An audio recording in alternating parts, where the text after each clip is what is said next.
एक महीने बाद लोकसभा का चुनाव है। किसी भी टाइम कोड लग सकता है और इस बार लोकसभा के चुनाव में कुरुक्षेत्र लोकसभा कंस्टिट्यूएंसी से इंडिया गठबंधन की तरफ से आम आदमी पार्टी के लोकसभा प्रत्याशी सुशील गुप्ता जी खड़े हो रहे हैं।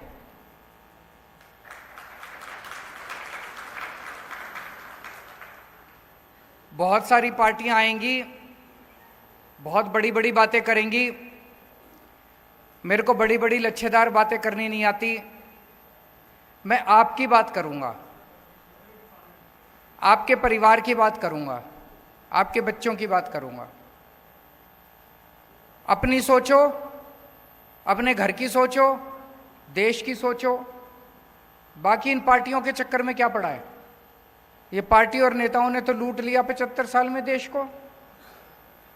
तो एक महीने बाद चुनाव है। इस चुनाव में आपको अपना सांसद चुनना है। किसे वोट दें? पिछले 10 सालों से हरियाणा में 10 लोकसभा कंस्टिट्यूएंसी हैं।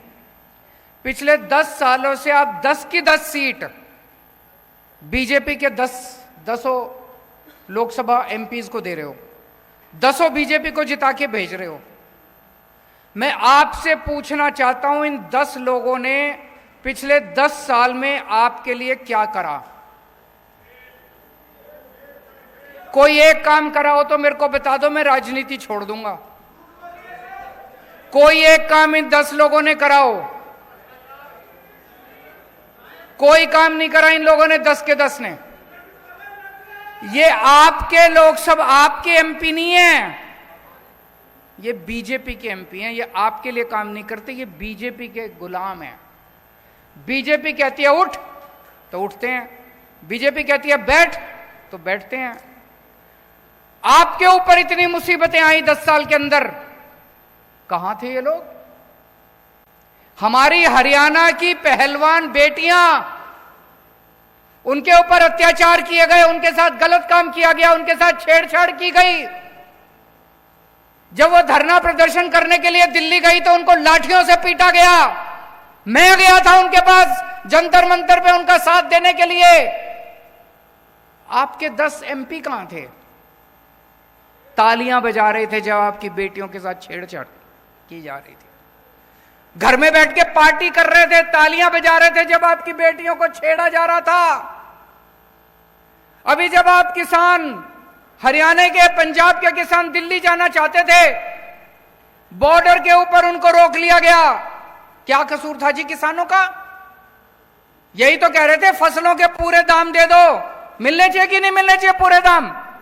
फसल के पूरे दाम मिलने चाहिए नहीं मिलने चाहिए किसानों को? किसान कह रहे थे फसलों के पूरे दाम दे दो। क्या मिला बदले में? ऊपर से गोले छोड़ दिए।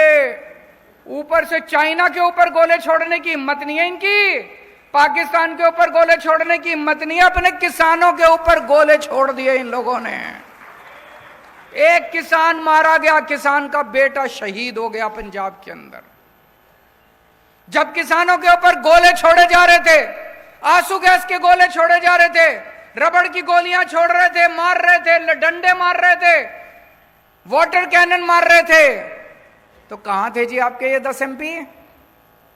ये तालियां बजा रहे थे। बड़ा मजा आ रहा था इनको, किसानों को पीट रहे हैं, बड़ा मजा आ रहा था इनको, बहुत मजा आ रहा था इनको। पिछले साल किसानों की फसलें बर्बाद हो गई पूरे हरियाणा के अंदर।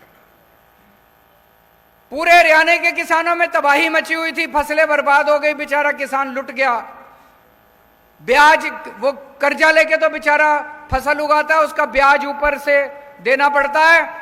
चारों तरफ किसान कह रहे थे भाई हमको मुआवजा दे दो, मुआवजा दे दो। किसी को मुआवजा नहीं दिया खट्टर सरकार ने। कहां थे तब ये 10 के 10 एमपी?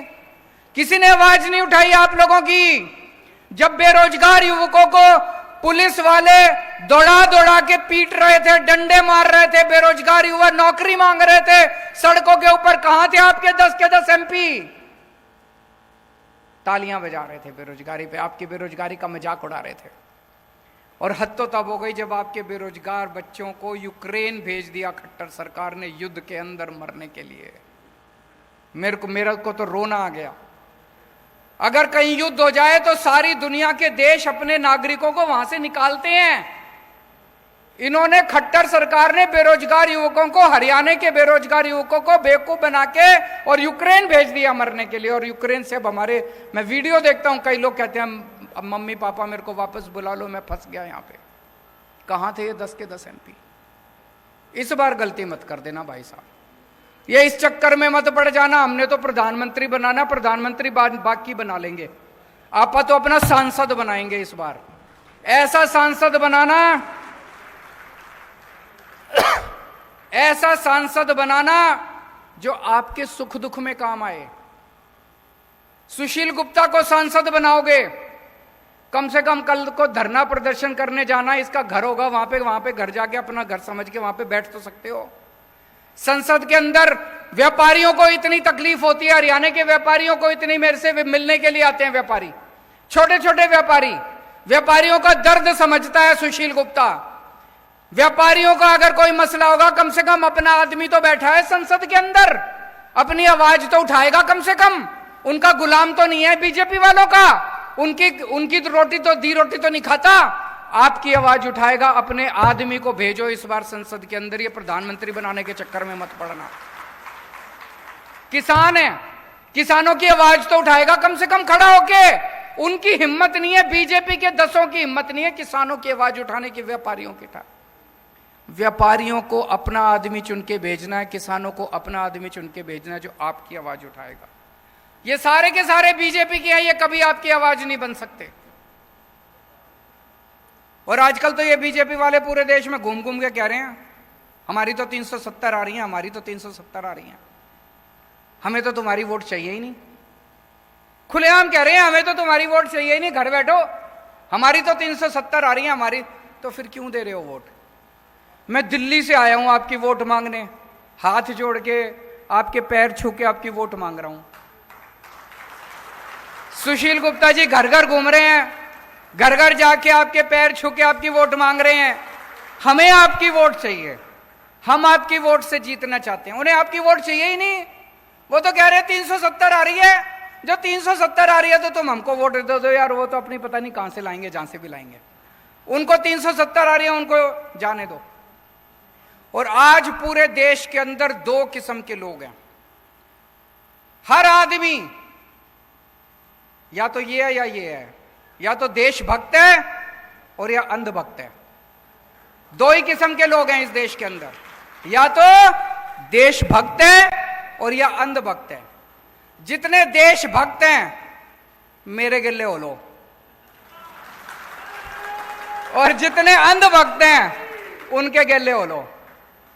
हमें अंधभक्त नहीं चाहिए, सारे अंधभक्त उनके गिल्ले हो लो और सारे देशभक्त हमारे गिल्ले हो लो। आज खट्टर साहब ने 10 साल के अंदर हरियाणा का बेड़ा गर्क कर दिया। हर बच्चा चाहता है कि अब खट्टर सरकार जल्दी से जल्दी जानी चाहिए। कुरुक्षेत्र की सीट जिता दो, आगे खट्टर जी के जाने का समाचार हो जाएगा धीरे धीरे। तो आज से कुरुक्षेत्र का आम आदमी पार्टी अपना कुरुक्षेत्र का कैंपेन लॉन्च कर रही है, और कैंपेन का हमारा स्लोगन है बदलांगे कुरुक्षेत्र, बदलांगे हरियाणा, इब के इंडिया ने जिताना। कुरुक्षेत्र बदलेगा तो हरियाणा भी बदलेगा, और हरियाणा बदलेगा तो इंडिया जीतेगा। तो मेरी आप सब लोगों से विनती है, आप लोगों को ये चुनाव लड़ना है। सुशील जी आपके यहाँ पे पड़ोस में ही रहते हैं, ये शामलो कला गांव है ना एक, पता है आपको?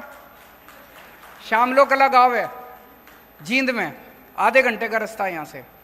तो यहीं का रहने वाला है, आपके बीच का आदमी है। और कुरुक्षेत्र तो सबसे पवित्र धरती है जहाँ पे धर्म युद्ध लड़ा गया था, ऐतिहासिक युद्ध लड़ा गया था। धर्म और धर्म के बीच की लड़ाई है। पांडव जीते थे, कौरवों के पास क्या नहीं था, सब कुछ था उनके पास, सारी इतनी बड़ी फौज थी, सारा धन धान्य था, सब कुछ था। पांडवों के पास क्या था? भगवान श्री कृष्ण थे उनके साथ। आज हमारे साथ क्या है? हम भी बड़े छोटे हैं, 4 आदमी हैं हम भी, हमारे साथ क्या है? भगवान श्री कृष्ण हमारे साथ है और उनके पास सब कुछ है। आज उनके पास सारी शक्तियां हैं, सारी आईबी, सीबीआई, ईडी, फीडी सब है उनके पास। हमारे पास नहीं, हमारे साथ हमारा धर्म है। और ये धर्म और अधर्म की लड़ाई है। आप लोगों को तय करना है कि आप धर्म के साथ हैं कि अधर्म के साथ।